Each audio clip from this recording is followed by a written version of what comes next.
तिकडे बारामतीमध्ये गोविंद बागेमध्ये आपल्याला पार्थ पवार आणि सुप्रिया सुळे चर्चा करताना दिसत आहेत। एकंदरीत आपण बघतोय शरद पवारांच्या भेटीसाठी काही वेळापूर्वी पार्थ पवार गेलेले होते। आता सुप्रिया सुळे आणि पार्थ पवार यांच्यामध्ये ही चर्चा होताना पाहायला मिळते। काही पवार कुटुंबीय सुद्धा आपल्याला या ठिकाणी पाहायला मिळत आहेत। नेमकी आता ही चर्चा काय होते, शरद पवार यांच्याशी पार्थ पवारांनी काय चर्चा केली, या दृश्यांमध्ये आपण बघतोय पार्थ पवार आणि सुप्रिया सुळे यांच्यामध्ये चर्चा होताना पाहायला मिळते। अनुभव खरे एकंदरीतच देहबोलीवरून एक वेगळी सहजता दिसते आहे, कारण गेल्या काही तासांपासून आपण माध्यमांमध्ये दाखवतो आहोत तर शरद पवारांनी ज्या प्रकारे नाराजी व्यक्त केली त्यानंतर कसे नेमके एकमेकांबरोबर बोलतात, पुढे ते मुंबईमध्ये येणार का, कारण पार्थ पवारांचा आग्रह आहे शरद पवार आणि सुप्रिया सुळे यांनी शपथविधीसाठी यावं। मात्र एकंदरीतच आत्ता कुटुंबापासून थोडंसं पुढे जाऊन सध्या सुप्रिया सुळे आणि पार्थ पवार यांची चर्चा सुरू असल्याचं आपल्याला कळते। त्यामुळे काय त्यांच्याबरोबर सुप्रिया सुळे येणार का मुंबईला शपथविधीच्या कार्यक्रमासाठी हे बघणं खूप महत्त्वाचं ठरणार आहे। तर दुसरी आपल्याला दृश्य पाहायला मिळतात ती विधान भवनाच्या प्रांगणातले एक एक करत राष्ट्रवादीचे सगळेच महत्त्वाचे नेते या गटनेते पदाची जी निवड होणार आहे त्या बैठकीसाठी आता पोहोचू लागलेले आहेत आणि आता प्रतीक्षा असणार आहे ती सुनेत्रा पवार यांची।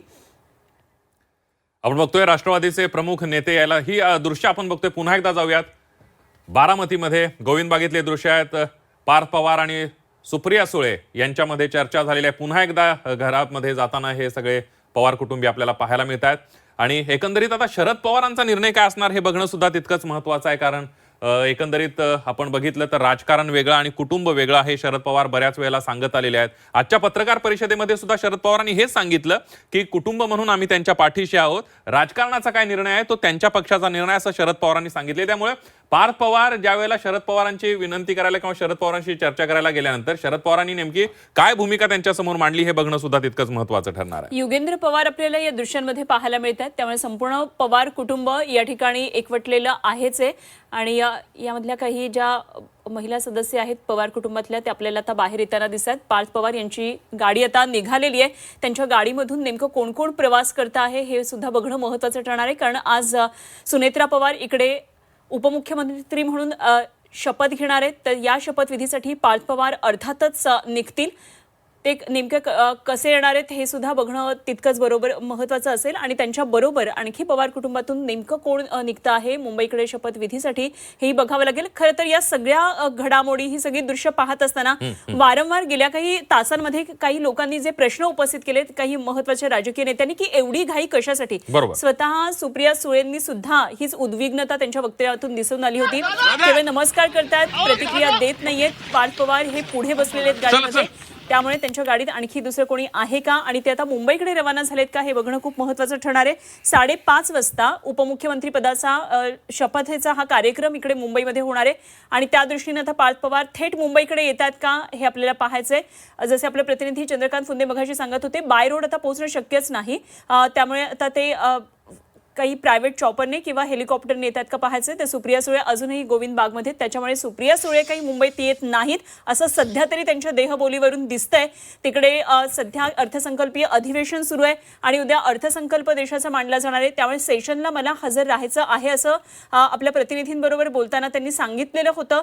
मात्र सध्या मोठा दुःखाचा डोंगर आहे आणि मला काही बोलण्याची इच्छा नाही, पण एवढी घाई कशासाठी असं मात्र त्यांनी नेमकं म्हटलेलं होतं।